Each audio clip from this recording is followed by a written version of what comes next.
कितने साधु महात्मा कहकर गए हैं कि शारीरिक बल अगर योग्य जगह पर उपयोग में ना लाया जाए तो वो बल किसी बुलबुले की तरह बार बार उबलता है और फिर खुराफात में लग जाता है।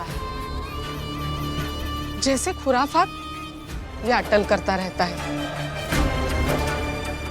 तो ये तो अच्छा ही होगा ना कि इसकी ताकत का प्रयोग किसी अच्छे काम के लिए हो।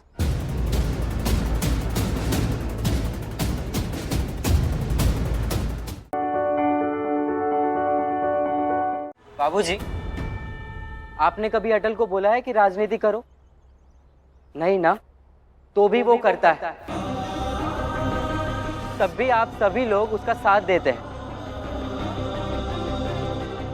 और मैंने तो उसे काम ही बताया है। और तब जब उसने खुद ही कहा है कि वो करेगा।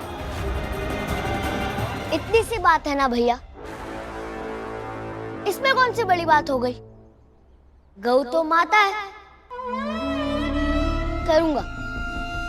करूंगा गौ पालन।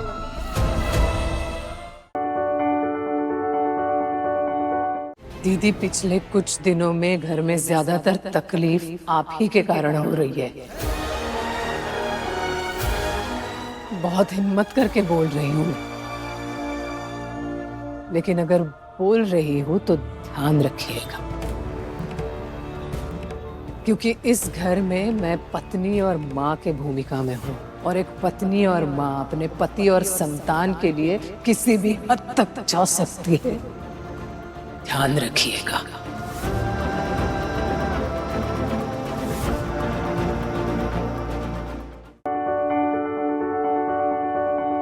I love you.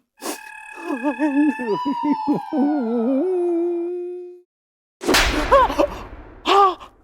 नहीं। अरे भाई, क्या हुआ है? हाँ, अचानक इतना प्यार काहे आ रहा है? हम तुमसे बहुत प्यार करते हैं अम्मा। मर रोने की क्या बात है रे? हाँ? क्योंकि हमें बहुत रोना आ रहा है। लेकिन अम्मा जी पे अचानक इतना प्रेम काहे आ रहा है आपको? वही तो हमरे समझ में नहीं आ रहा है। हैं?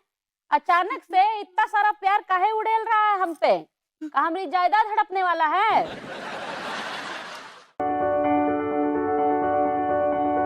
ऊपर वाले ने तो जीने का बहाना ही छीन लिया है। किसके लिए जीऊंगा, किसके लिए?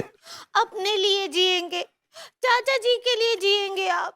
चलो, क्या तू मेरे तोते, मेरा मतलब है मेरे पोते की इच्छा पूरी नहीं करेगा? ये क्या बेढंगी बातें कर रहे हैं चाचा जी? हाँ, जब अनु ही नहीं रही तो पोता कहां से लाऊं? पेड़ से तोड़ के लाऊं क्या?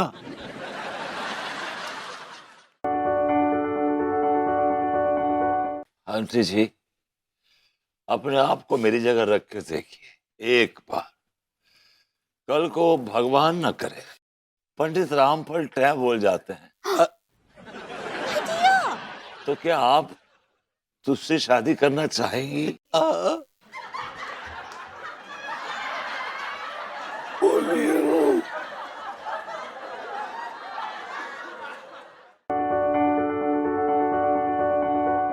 भाभी तो यही है।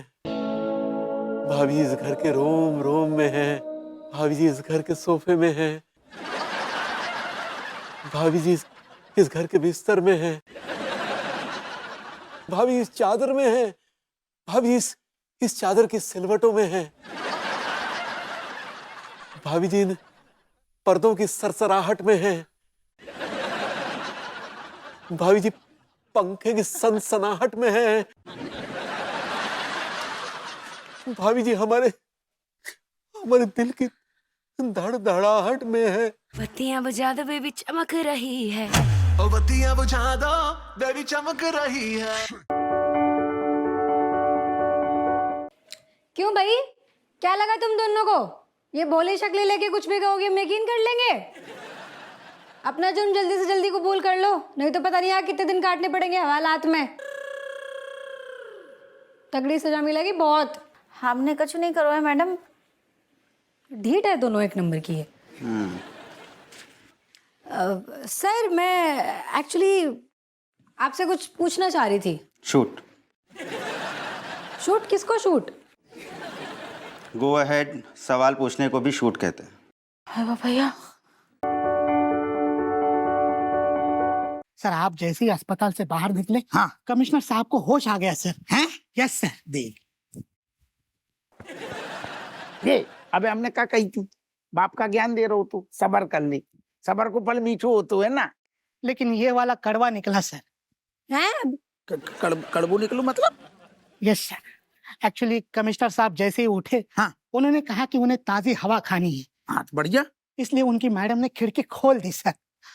और जैसे ही खिड़की खोल दी, हजारों मधुमक्खियां जो बाहर वेट कर रही थी। कौन को? कमिश्नर साहब को। काय के लाने? उनका मुंह छेदने के लाने।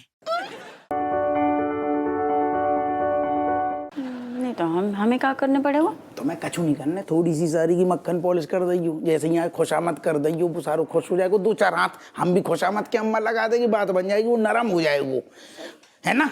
नहीं तो सारू अड़ियल है। ऐसा है, हमसे नहीं होगा जैसा। तू चुप कर रजो, जीजू एकदम सही बोल रहे हैं।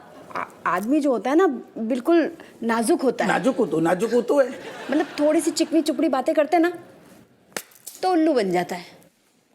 अच्छा ऐसा बोलते हैं। अरे बहू, जैसे तो को घिपट चाहिए हो तो है ना, जब हपुआ से कैसी कहानियां गढ़ती है तू, वैसी कहानी बना दी हो। हाँ। एक्सपर्ट है तू। अम्मा मतलब तुम्हें हम दोनों की हालत पे तरस नहीं आ रहा है ना, इतने भी तुम्हें सुनाना है। अरे हम सुना ना रहे, हम सच्चाई बयान कर रहे हैं। देख, अगर तेरी चापलूसी करने से डीसीपी मान लगाओ तो जल्दी छूट जाओगे दोनों भाई। रज्जू देखो अम्मा सही कह रही, कोनो और चारा नहीं है। हाँ रज्जो मान जा, मुझे बेनी की बहुत याद आ रही, मैं जेल तोड़ के भाग जाऊंगी। वो दादा जा और इंतजाम कर रही है, खाओ खो जाओ, बत्ती बुझाओ। अरे चुप कर। पंचायत ऐसी नौबत नहीं आई। हम सोचते हैं, मतलब कर लेंगे तुम्हारी चमचागिरी। कर लेगी। हाँ मक्खन पॉलिश है अम्मा, चलें? चलो आ ना जाए। हाँ चलो हम चलते हैं। अम्मा love you. Love you too बेटा। नहीं बेनी को बोल देना। इतना से बेटी बोल देंगे।